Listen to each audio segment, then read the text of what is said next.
মৌলভীবাজারের বিভিন্ন সীমান্ত দিয়ে এখন পর্যন্ত 150 জনের বেশি মানুষের অনুপ্রবেশের ঘটনা ঘটেছে। এর মধ্যে 118 জন আটক করেছে বিজিবি। এছাড়া সবশেষ বুধবার আটক করা 44 জনকে হস্তান্তর করা হয়েছে থানায়। এ নিয়ে বিস্তারিত জানাতে বড়লেখা থেকে যুক্ত হচ্ছেন সহকর্মী এম এ হামিদ। অনুপ্রবেশ ঠেকাতে বিজিবি ও পুলিশ প্রশাসনের পক্ষ থেকে কী ধরনের ব্যবস্থা নেওয়া হচ্ছে জানাবেন?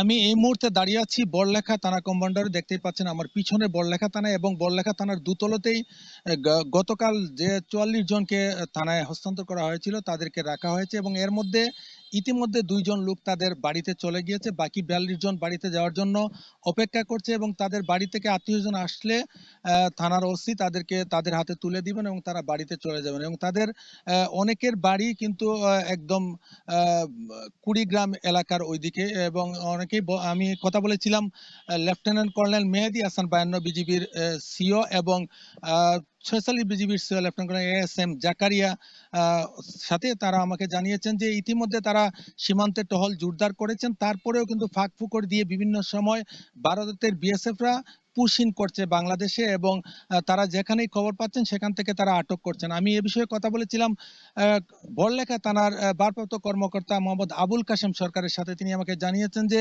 3 দফায় বড়লেখা থানায় প্রায় 103 জনকে হস্তান্তর করা হয়েছিল, ইতিমধ্যে 59 জন, এবং গতকালকে 44 জনকে হস্তান্তর করা হয়েছে, এবং তারা বিভিন্ন ভাবে তাদের বাড়ির লোকজনের সাথে যোগাযোগ করে তাদেরকে তাদের বাড়িতে পৌঁছে দিয়েছেন। এখন পর্যন্ত 42 জন এখানে অবস্থান করছেন, এবং তাদেরকে বাড়িতে পৌঁছে দেওয়ার জন্য যোগাযোগ শুরু হয়েছে, এবং বাড়ি থেকে লোকজন আসলে তারা কিন্তু বাড়িতে পৌঁছে যাবেন। এছাড়াও বিগত কয়েকদিন পূর্বে কমলগঞ্জ থানার দলাই সীমান্ত দিয়ে 15 জন যে লোক ভারত থেকে পুশিন হয়েছিল তাদেরকে আটক করেছিল বিজিবি, এবং তাদেরকেও কিন্তু কমলগঞ্জ থানার মাধ্যমে তাদের বাড়িতে পৌঁছে দেওয়া হয়েছে। এছাড়াও বিভিন্ন সীমান্ত দিয়ে কিন্তু 50 থেকে 60 জনের মতো লোক সীমান্তে প্রবেশ করে সেখান থেকে তারা বিভিন্নভাবে কিন্তু তাদের বাড়িতে চলে গিয়েছে, এবং বিজিবি বলছে যে যেহেতু এরা বাংলাদেশি এবং বাংলাদেশের নাগরিক, সেহেতু তারা তাদের দেশে যাওয়ার জন্য তারা সহযোগিতা করছেন। আর এদিকে যারা আটক হয়েছিলেন তাদের অনেকের সাথেই জনপ্রতিনিধিরা কথা বলেছেন। তারা আমাকে জানিয়েছেন যে অনেকের সাথে কথা বলে জেনেছেন যে এখনো